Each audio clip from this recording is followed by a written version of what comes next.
here on the occasion of the opening of the fourth and the last pavilion of the European Digital Art Fair. My name is Evgenia Havrilenko. I'm a curator of contemporary art projects and the moderator of this event. And together with me, the fourth pavilion will be presented by Anastasia Glebova, the Chief Executive Officer and co-founder of V-Art platform, Yana Kuzmina, the Chief Marketing Officer, and Victoria Timoshenko, the Head of Projects at V-Art, which I remind you is the main organizer of this fair. And behind the scene of the broadcasting is Alexei Havriluk, Social Media Manager. And I want to give the first floor to Anastasia Glebova. So, hi to everyone and welcome on board. We are very happy to see you here today, and I hope that you will enjoy our last pavilion, like last but not the least, of course, in terms of the artworks, like from amazing artists from all over Europe. So 43 European countries are participating in the fair. And what I want to add from our side as a team, for us, EDAF, European Digital Art Fair, has been like this, a turning point, like a milestone project, which we wanted, of course, to implement together with our amazing partners. As for us, it means that digital art can finally have its own representation from the European continent. There has been lots of successful fairs in online formats, also dedicated to some region focus as well. But for Europe, it's the first time the European digital artworks are united in, I hope, such an interesting experience in the hybrid formats. And yeah, I hope that you will enjoy our today's talk. We'll get to know the artists behind and of course the curators. So have a nice time and see you in the pavilion. Thank you so much. And Yana, the floor is yours. Thank you so much for joining us. And I know many of you had been joining all these times, all these pavilions, and you are really strong that you followed us up to the end. It's really cool. And I would also like to mention in that very soon we have our physical EDAF in Amsterdam. And I would like to, first of all, say big thank you to all our partners. Among the partners, DSL Collection and Sylvain Levy, who supporting us and really also delivered a lot to our project. It's Electric Artifacts and also Straight Fire Studio and Hard Disk Museum. They are all integrated a lot in our projects, in our talks, digital talks. So thank you so much that you've been a part of our projects. And of course, Eleonora Brizzi, who is a curator, our spaceship pavilion, and who also delivered a lot and also brought your soul to our projects. Thank you so much for joining us. Thank you, Yana. And Victoria, say something to our audience. Hi, everyone who joined us today. I'm really glad that you did it, and I'm really glad that we are holding this event today. And today we are opening the final pavilion, Neon Night, within the EDAF project, but it's the online part. And I'm really fond of the artworks and the pavilions we launched within this fair, and really waiting till the physical fair will take place in Amsterdam. And also a huge thank you to our partners for their dedication to our project and for the all support they are giving us. And thank you, EDAF team. EDAF would not happen without you. Thank you, everybody. Thank you. And now I think it's time to see what it looks like. What is the Neon Night Pavillion? Alexei, please show us the video.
Thank you, thank you. So here it is, and this is where it gets more interesting, because here we come to a Q&A session with some of those brilliant artists whose works you will see at the 4th Pavilion. And the first artist I would like to speak to is Svani Nina Kersan. Nina, hello, are you here?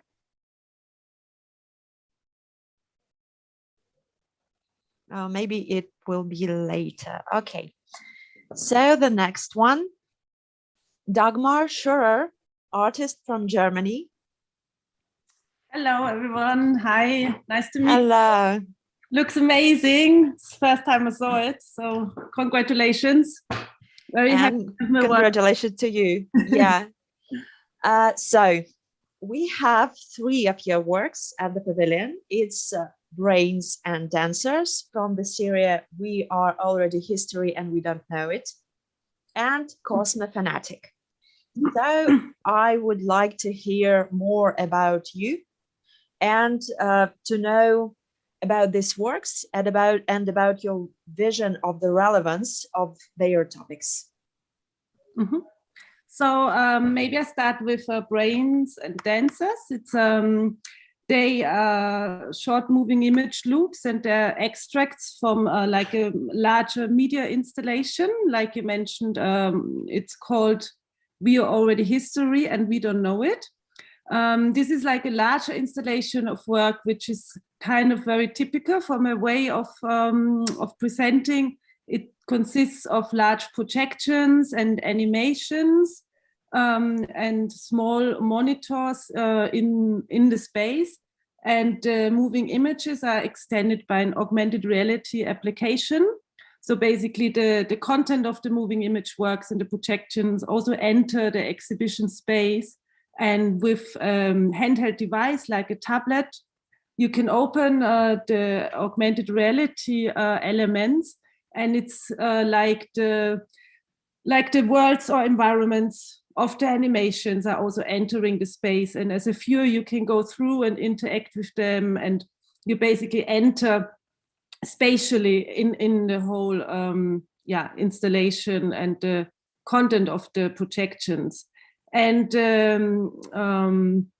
the centerpiece or the main focus of this body of work is the human brain, and basically the parallels of like our functioning of the human brains and our understanding of the brain in a parallel to like new technologies like artificial intelligence. So I think it is a bit about the fact that development of new technologies or scientific knowledge always feeds back in our understanding and our perception of ourselves. So say in the industrial age, we had a different perception of how the brain works. And now this changed again through like more knowledge and through the understanding also of, for example, artificial intelligence. And I think it feeds on these parallels and on the positive feedback loops between these two entities. And also in a sense, it's like a, in the beginning when artificial intelligence became bigger in the arts, it was also a lot of talk like AI is the opposite, it's something like which is opposite us. It's like in competition with us, but who is the clever one, who is better? And I actually want to promote with this installation that it's nothing opposite, but it's part of us. It's just an extension of us and of how we understand ourselves. And it's also a tool which we can use in the future, yeah, to also like understand reality, how we see it as humans. And the second work is Cosmophonetic, and that's a digital sculpture. And the sculpture was inspired by a book which is called The Love of the Universe. And it's the sculpture is a bit of a mix of like a say like an organic being, like with arms, moving arms, but also kind of a machine or a robotic piece. And you have the two side arms, and on each of the sides is a voiceover or a sound installation. And it talks about time and the passing of time, inspired by the book about the universe. Yeah, and when you enter or go near the sculpture, you can hear the voiceover and the text talking about like our understanding of materiality and how it influences our understanding of time and decay, and what's the difference between analog and digital materiality. So to sketch it very quickly. Yeah, thank you. And what was the process of this work's creation? What techniques did you use? I use quite of different softwares, like the classic, of course, classic editing softwares like Premiere or After Effects for two-dimensional effects. And then for the 3D stuff, I mainly use Blender, which is an open source, powerful 3D software to create the environments and the models. And for the augmented reality applications, I use Unity, which is a gaming engine classically used for AR and VR. And all these different sources come together in the end, usually in like a screen-based edit. So I use very many different techniques, transferring from 3D to 2D and effects and figurative and abstract. So it's many different layers. It's also very looking into collage and what it means to like build up layers of different media, actually. Okay, thank you. And I want to know what do you see as an advantage of a digital art, and how do you see the future of digital art? Well, art is digital, the future is digital. I don't know, I see the advantages. For me, it's like, it just reflects contemporary times the best. So it's what for me is just the current topic we have to deal with as a society, as human beings, and how we have to like, you know, deal with contemporary problems or challenges. And I think digital is it's like the thing which is important in the moment, and to reflect on this, it's, I think, the appropriate tool for me to use. Thank you so much. Thank you. Thank you. Yeah, and we go next. The next artist, Pablo Cantatore. Are you here? Yeah, hi. Hola. Hello. Hi. So at the Pavilion, we have your 4 works from one series. Please tell us more about yourself and about these works. Well, my name is Pablo Cantatore. I live in Amsterdam, and actually I am a photo artist. So I make fine art photography.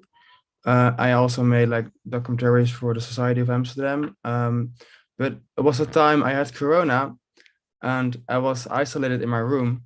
And at that point, I was thinking that I need to create something and like still be active, because you can't stop an artist, in my opinion. And it's the same with like the digitalization of like our world. A lot of like is changing, and like NFTs or like digital art is a new part of making art. In my belief, it's not gonna overrule like new way of art, but it's gonna be a new part. And I thought it was very interesting to like search for new ideas. And actually the thing is, what I'm doing here is actually the same as in the studio, but then in digital software like Blender. and I sculpt like faces of people, and I like cut like the heads like separately, and all these things actually tell stories about my opinion about how our like new world is going to change. For example, like Melegiala tells me something about actually a new start, like the apple from Adam and Eve. It was actually the start of our first world, like in the stories. And I actually want to like bring that up to our new world because this is a new era. And I thought it will be very interesting to like combine colors and make something very minimalistic but still interesting.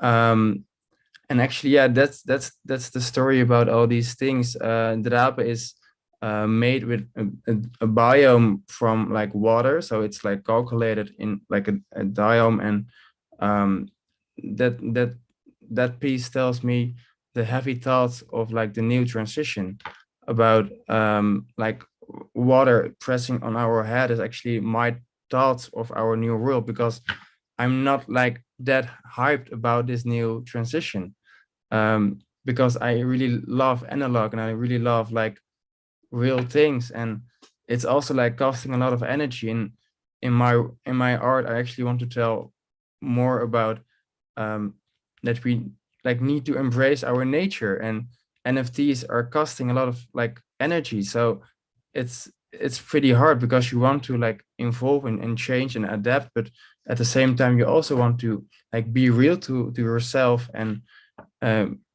really make the things you love. And I mean, NFTs are something new, but it's not something I will proceed like doing forever and ever, but it's something new, and I like trying it out, and it's very interesting.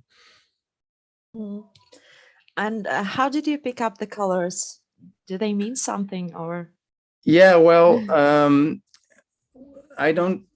always like checking on, like seeing on inspiration, and also the color combinations.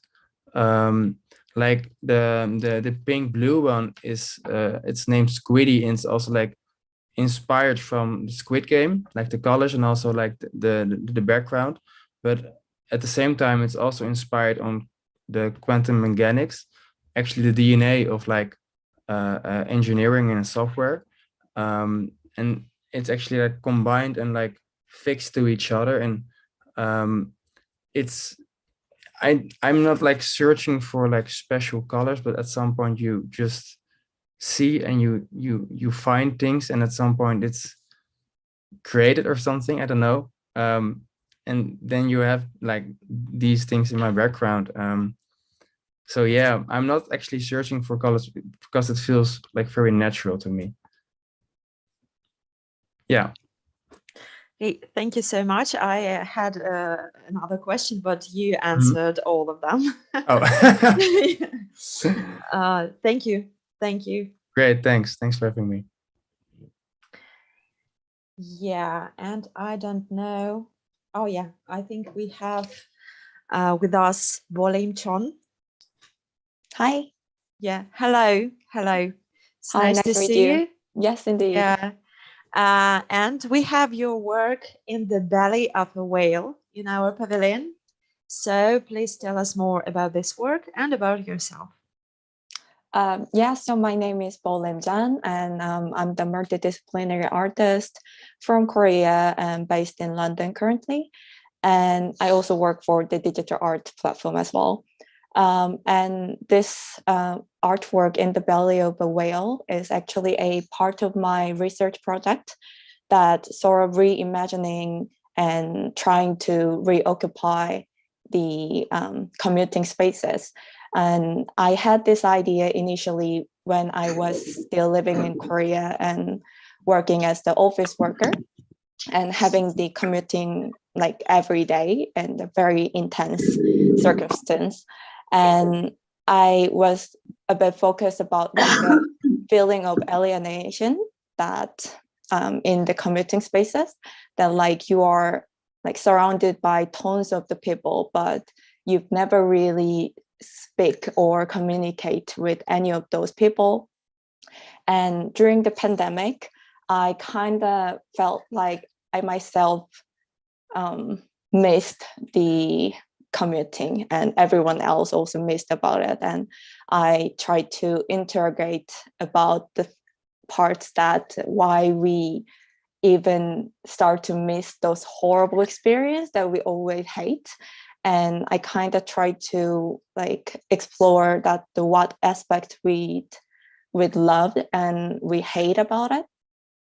And I found this sort of tension that the society and the personal life, like home and work, and also like you are meeting the strangers in the commuting space a lot, and you just try to disconnect with all the surroundings and try to, you know, I don't know what other people do, but for me, like I try to listen to music and shut down all the sounds around me and reading the book, which is not like relevant to this environment. So yeah, that's the what In the Valley of a Whale about.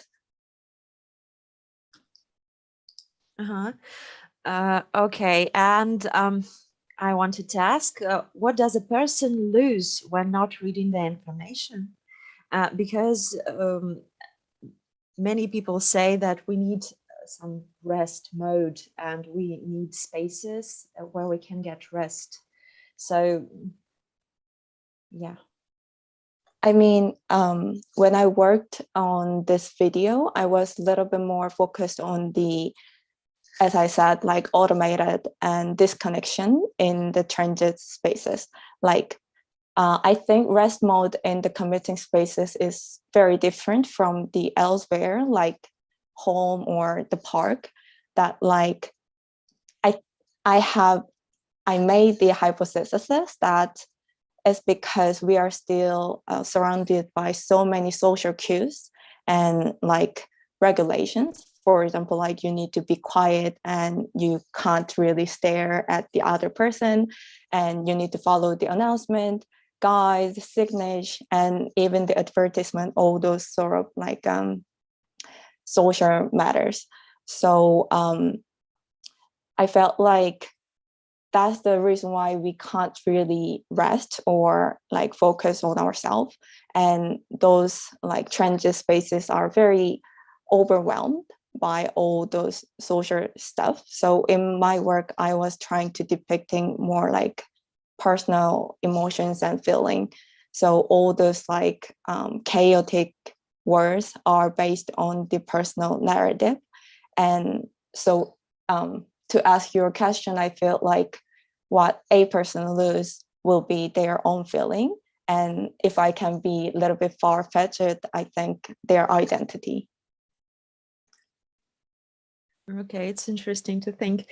And the question that we spoke about, I will read it. In one part of your work, people and objects are represented as sets of words. The idea of everything that surrounds us and of ourselves as the information carriers is undoubtedly mediated by the development of technical meanings. Does such explanatory dominance that the historical context of existence set for us expand our understanding of the world or limit it? Yeah. I mean, this is a very interesting question, which I haven't really thought about. But I think there's two aspects. And on the one side, I think it's definitely a sort of limitation. Like I've studied like journalism initially, and I always thought like a language is sort of making everything clear. That means like it's cutting out something. So I thought a like language or words are working as a frame to shape a thing or a person. And it's also related to the power. It's because like spoken things or visual expression aesthetics are always like from the one who has power to speak it out. And considering like a contemporary word, the exposure or like a popularity is sort of the power. And people try to focus on the shallow and the entertaining things like yellow genre or like explicit contents or so. So there's a clear limitation there. But at the same time, like everyone else in here, like who make the digital art, there's like a freedom and diversity more than ever that you can try. So for me, I try to combine both images and word into a something new, which is neither image or text. So it can open another wide range of the discussion. So you know, it can be the limit and it can be the opportunity as well. Mm-hmm. Thank you so much for this answer. And how do you see the future of digital art? I mean, as I just mentioned, I think the diversity and the freedom of experiments in the digital art world is just like absolutely superb than any other medium. And because of that, the changes and the mutation in the digital art world is faster than any other medium as well. So I feel in this sense, it can be much more advanced. So I try to be positive, you know. Mm-hmm. Thank you. Thank you so much. And we go next. And I want to ask some questions to Katerina Szyman. Hello, everyone. Happy to see you here. Hello, hello. And we have your and Diana Fak's works called Rhizome. Tell us more about yourself and about this work. So my name is Katerina Szyman, and I made this work, the project Rhizome, in a collaboration with another artist. It's Diana Fak, and we're pleased to be invited into this nice event, and thank you for invitation. So I would like to tell a bit about the project. And the concept of the Rhizome project is in depicting of cyclicality and continuity of a university and universality and coexistence. They are all applicable both to humanity and to many components of the future. We were interested in scheme and system of connection between people and between their relationship.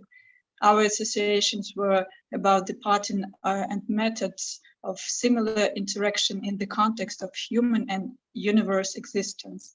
And the occurrence of the project is symbolically started from the point, and from it comes a further modification to the shape of the face, to the polarity of the faces, the full-body person, the universality of the multitude, which consists of the same previous elements and components. Everything ends the same element where it was at the beginning. It is the point. It's briefly. Okay, thank you. And what inspired this work? How did the theory of Deleuze and Guattari come to your mind? We were participating on blockchain art hackathon residence in 2018 in Kiev. It was in Ukraine, and we were at the themes of blockchain and singularity, human future and arts in future, connections between people on macro and micro levels, ways of human development as a biological individual. And the name of the project, Rhizome, is associated with the term post-structuralism and postmodernism, raised in the book Rhizome by Deleuze and Guattari in 1976. And introduced by French researchers as opposed to the concept of structures as clearly systemized and hierarchically ordering principle of organization. And a simplified explanation of this term for us, it was an association with the mycelium of mushrooms. where the underground part is a single whole component, and the ground parts is individual units with an individual body. And thinking that about the thesis of French researchers, it just appeared for us the associations about the scheme and methods of similar interaction in the context of human and universe existence. So we transfer that scheme and image into humanity in order to show cyclicality and continuity, universality and coexistence. And that's why it appeared this project. Okay, thank you. And I wanted to ask, because you work with both painting and digital art, I wanted to know, how do you see the main difference between the language of painting and the language of digital art? And what do you see as the advantages of working with digital art?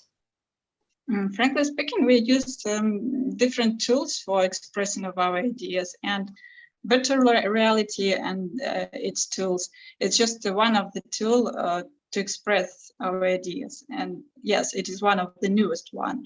And we added it to our ways of expression, and it's perfectly applicable for realization of exactly this project. And I must say that till now in our life, there is existing other ways of realization of our project, but virtual reality gave us quite huge range of new possibilities. And I think not only for us. Thank you. Thank you so much. Thank you. And maybe Nina, come to us. Nina, do you hear Svani Nina Kersan? Hello. Sorry, I'm coming in a bit late. Okay, it's nothing. So, hello, Nina, and may I call you Nina because it's it's a little bit easy to pronounce. So we have two of your works. It's the work Selfie and the work The Model. It's it works from one series, and I would like to know more about this series and about you. Oh yeah, sure. I'm an artist from the Netherlands. I'm currently back in the Netherlands. I lived in London for a couple of years, and hopefully will move back to the UK soon. Yeah, for years now, I've been working with digital models, and the model and Selfie are both from the same series, as you already mentioned. Digital models have been central to my artistic practice for a couple of years now. The model is a virtual avatar, and well, this is an animated 3D object, but the model as well, the avatar, the embodiment from me online, has always been really important in my work. Yeah, what else can I say? I think for me, computer-generated imagery has been really important, not only as an artistic medium, but also as a theory for basically my experience of being digitized. What opportunities does working with a digital copy of yourself open up that photo and video cannot provide? Yeah, that's a really good question. Well, to some extent, I believe that this digital copy of me is maybe not really a copy at all. It is not really a true reflection of anything. And I guess that is the point, that the model surpasses me, and that this digital being can have a life of its own. Therefore, I think I always hesitated to call it an avatar, or I did when I created it. And it's simply not the same as a selfie or a photo or a video. and it definitely does allow me to explore what it means to have a stand-in. Well, basically like actors have a stunt double. So it's something like that, yeah? Yeah. It's interesting. And how do you see the future of digital art? Oh, well, it's still very confusing, I think, for me, and definitely the whole NFT boom has been a boom. And I think a lot of beautiful things are happening.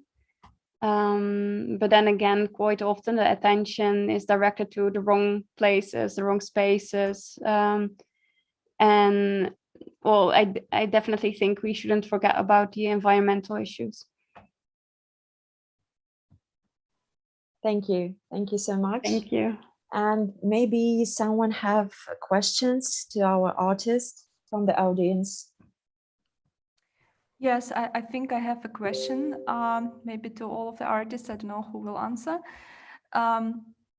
How we discussing a lot about art and some topics which inspires you. And what about such a practical thing as monetization?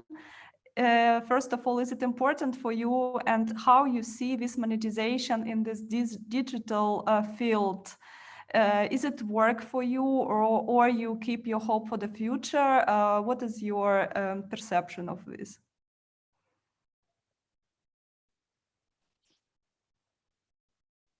Yeah, who wants to answer this question?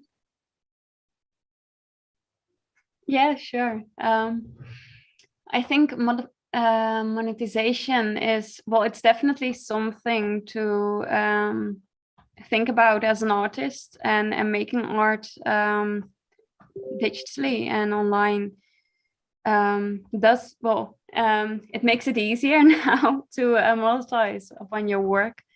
And then again, as you've noticed maybe in my work, I'm thinking a lot about the monetization or the commodification of our digital self-representations. And yeah, I think the whole maybe Web3 is moving towards a point where we are not only being commodified and monetized upon, but that we actually get more agency in the whole process of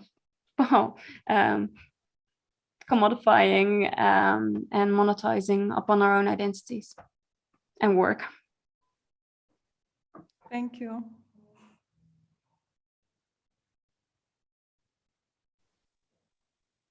Anyone else has some opinion about this? May I add it to? I want to say that these tools of virtual reality and blockchain system makes a lot of art project, a lot of new projects, and the amount of them will raise, it's for me, for a huge level. But I must confess that probably it won't be so well paid in virtual expression, but who knows? The time will show to us how it will work.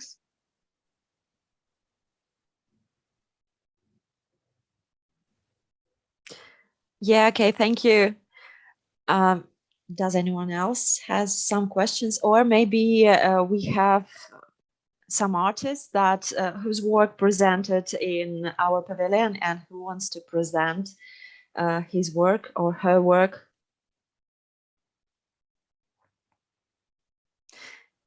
Okay, if no, so we can let you go. Yeah. Yes, it's as a marketing person, as someone who is dealing with both worlds, kind of with marketing world and with a world of artists and art approaches. How important for you is build a personal brand in all this story? So you are creating art. Is it like also a part of you? Are you building a brand alongside with your artworks, or it's kind of your brand is separate, your artworks are separate, or maybe you feel like you don't have to build your own brand at all? What is your approach in this? Well, I think building a brand like around you as a person or you as an artist is, it's just very important to make like a living out of it, right? And besides that, you want to tell a story like on the most proper way. So like marketing and like building a brand around you or the art you are making is actually very important. It's the frame of the artwork, right? It's also the place where you like put your art against the wall. Like the wall also is also important, how you present and how you light the artwork, and that's actually the marketing of your art. Yeah, So, that's yeah. Also, maybe I want to add that the word brand is obviously very trendy and very contemporary, but I think it always has been in art that an artist develops his or her own visual language, which, and I think the greatest artists have a very particular visual language, which is recognizable instantly, and also you like follow a certain red line in with all your works, which is kind of maybe comparable to a brand, but it's obviously set, it's like your message as an artist, which you build up through creating art. So I'm not so sure if I want to build up a brand like about me as a person. I think it's more about having a distinct artistic voice, I think, so more than a brand, I guess. Thank you. Thank you. Bolim, maybe you have something to add?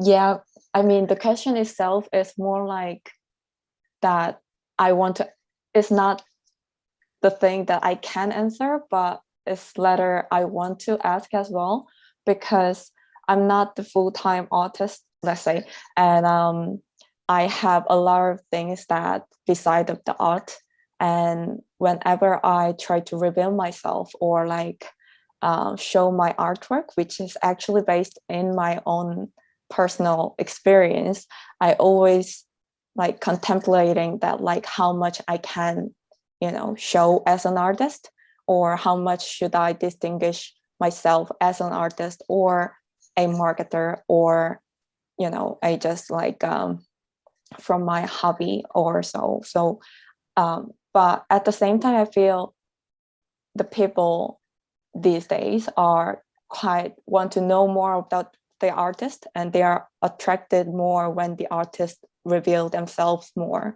So I just feel like I'm trying to walking on the very thin border between the identity as the artist and as a just normal person. Thank you.